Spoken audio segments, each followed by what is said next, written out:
Hello అండి, అందరికీ నమస్కారం. వాయిస్ ఆఫ్ హర్షిని ఛానల్కు స్వాగతం. ఈరోజు మనం కిరణ్ గారు రచించిన పొదరిల్లు కథను విందామండి. మాయదారి సంతాని చాకిరీ చేయలేక నడుం పడిపోతోంది. వార్తాపత్రికలోని అక్షరాలు నా కళ్ళను, నా అర్ధాంగి మాటలు నా చెవులను తమ వైపు తిప్పుకున్నాయి. ఏమైంది అన్నాను కొద్దిగా తల పైకెత్తి. ఏమీ తెలియనట్లు అలా అడుగుతారేం?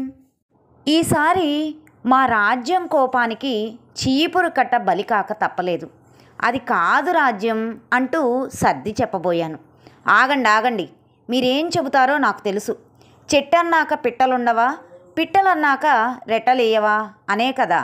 మీకేం మగమహారాజులు, ఎన్నైనా చెబుతారు. చేసేవాళ్ళకు కదా తెలిసేది ఆ కష్టం. రాజ్యం మాటల్లో నిష్ఠూరం కన్నా నిజం పాళ్లే ఎక్కువ. ఒక్క క్షణం రాజ్యాన్నలా చూస్తూ ఉండిపోయాను. చీర కుచ్చుళ్లను పైకు దోపుకొని ఎడమ చేతిని వెనక వైపు నడుము మీద ఉంచి కుడి చేత్తో చీపురు పట్టుకొని ఊడుస్తోంది. రాలిపడిన వేపాకులన్నీ ఒకవైపుగా పోగుపడుతున్నాయి. మూడొంతులు పైగా చిమ్మడమైంది. చూడటానికి ఇంతేనా అనిపించినా ఆ పని చేయడానికి మాత్రం చెమటలు పట్టాల్సిందే. అందులోనూ ఈ మధ్య అప్పుడప్పుడు రాజ్యానికి నడుం నొప్పి కూడా వస్తుందేమో. కొంచెం ఏమిటి, ఒకంత ఎక్కువ కష్టంగానే ఉంది. చిమ్మడంతోనే సరిపోయిందా? నీళ్లు పోసి గచ్చంతా కడగాలి కూడాను. పోనీ పని మనిషిని పెట్టుకోరాదు అంటే ససేమేరా అంటుంది. కారణం మరొకరు చేసిన పని తనకెంత మాత్రమూ నచ్చని చాదస్తమే. ఆరోగ్యం సహకరించినప్పుడు ఆ మాత్రం సర్దుకుపోతే తప్పేముంది అంటే వింటేనా? కుహూ కుహూ అంటూ కమ్మటి కోకిలగానం నా ఆలోచనలకు అడ్డుకట్ట వేసింది.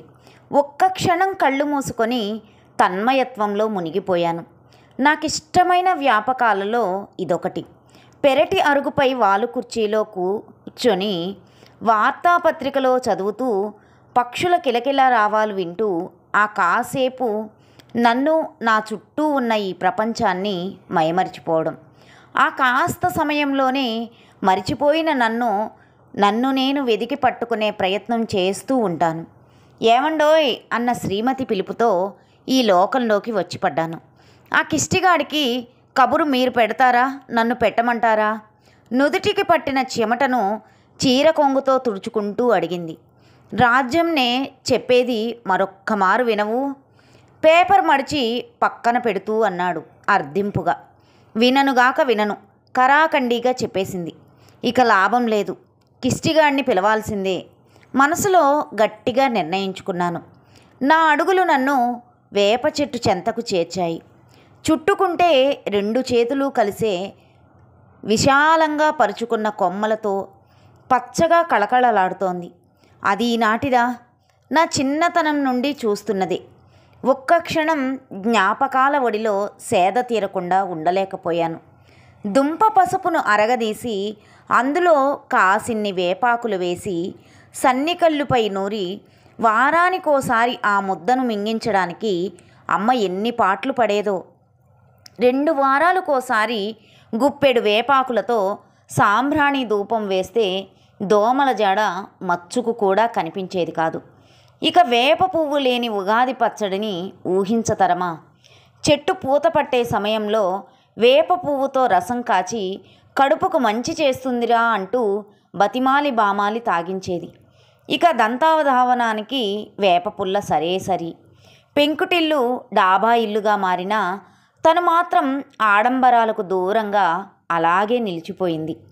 అమ్మ పోయినా నేనున్నానుగా అంటూ ఆత్మీయంగా పలకరించేది. ఆ తల్లి జ్ఞాపకాలను ఈ తల్లి గుర్తు చేసేది. మరి ఈ తల్లి జ్ఞాపకాలను రేపెవరు గుర్తు చేస్తారు?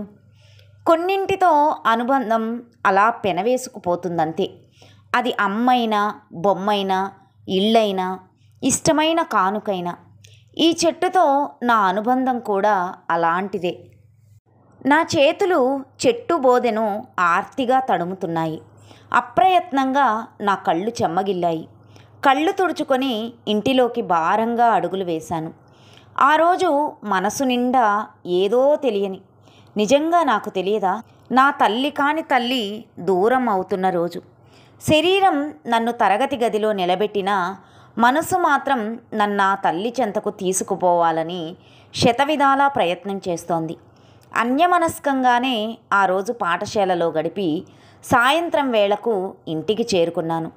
పెరటి తలుపు తీస్తుండగా నా చేతులు సన్నగా వణికాయి. నెమ్మదిగా తెరుచుకున్న తలుపులను దాటి పెరటిలోకి వచ్చాను. శూన్యం, అంతా శూన్యం.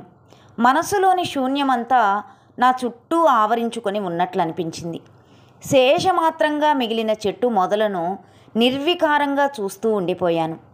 నెమ్మదిగా కిందకు వంగి మోకాళ్లపై కూర్చొని చేతితో చెట్టు మొదలను పట్టి పట్టి తడుముతున్నాను.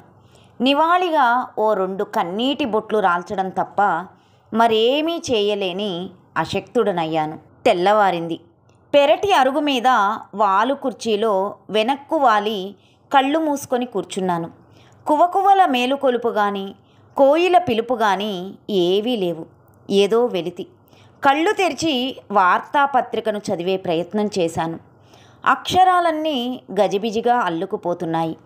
నా మనసులోని ఆలోచనలకు మళ్ళీ కళ్ళజోడు తీసి కండువాతో తుడిచి పక్కకు చూశాను.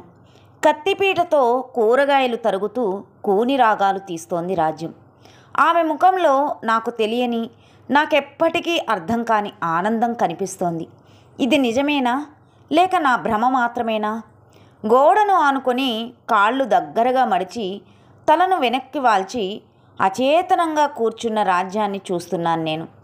మనసులో గూడు కట్టుకున్న దుఃఖానికి చెంపలపైనే కన్నీటి చారికలు ప్రతీకలవుతున్నాయి. పక్కన కూర్చొని రాజ్యం తలను చేతితో నిమిరాను. పసిబిడ్డలా నా ఒడిలో ఒదిగిపోయింది. ఏమిటిది చిన్నపిల్లలా? కడుపు నిండా తిండి, కంటి నిండా నిద్ర లేక 2 రోజులైంది. చూడు ముఖం ఎలా పీక్కుపోయిందో. లేచి కాస్త ఎంగిలిపడు.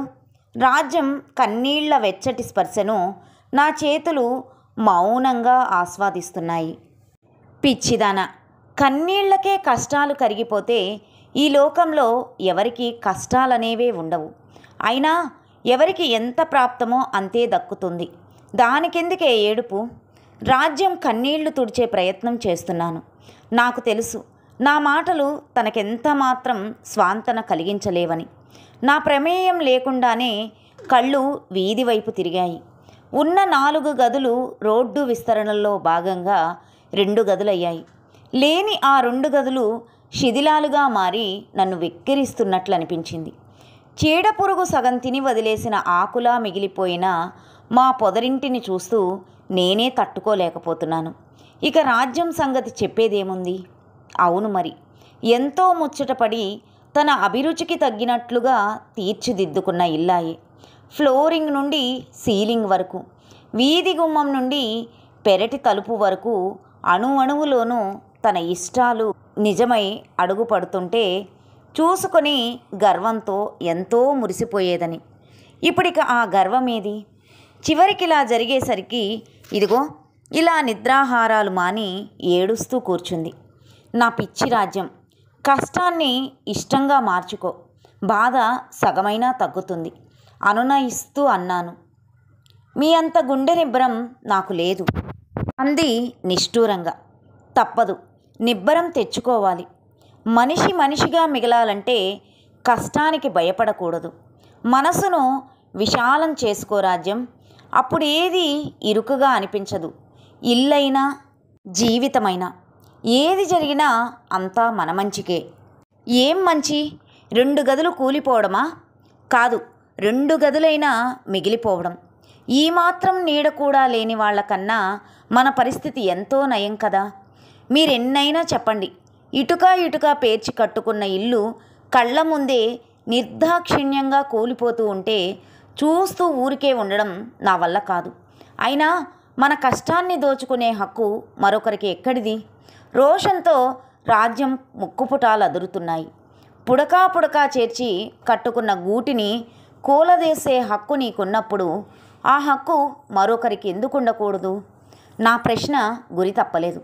మా 25 ఏళ్ల వైవాహిక జీవితంలో రాజ్యాన్ని నేను అర్థం చేసుకున్న దాన్ని బట్టి ఈ నా ప్రశ్న ఆమె మనసును సూటిగా తాకి తీరాలి, గుండెల్లో గాఢంగా నాటుకోవాలి. నాకు కావలసింది కూడా అదే. రాజ్యంలో మౌనం.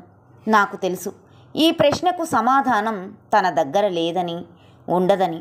కానీ నా అంచనా తప్పయింది రాజ్యం విషయంలో మొదటిసారిగా. ఆ మరుసటి రోజు రోజులానే నిద్రలేచి పెరటిలోకి అడుగుపెట్టాను. ఎదురుగా కనిపించిన దృశ్యానికి నా పెదవులు సన్నగా విచ్చుకున్నాయి. రాజ్యం దోసిలి నుండి జలజలా రాలుతున్న నీళ్ల జడిలో తడిచి ముద్దగా, మరింత ముద్దుగా నవ్వుతోంది ఓ చిన్ని వేప మొక్క. కథ సమాప్తం. ఈ కథ మీకు నచ్చినట్లయితే లైక్ చేయండి, షేర్ చేయండి, కామెంట్ చేయండి. నా ఛానల్ను సబ్స్క్రైబ్ చేసుకుని నన్ను ఎంకరేజ్ చేయండి. ఉంటానండి.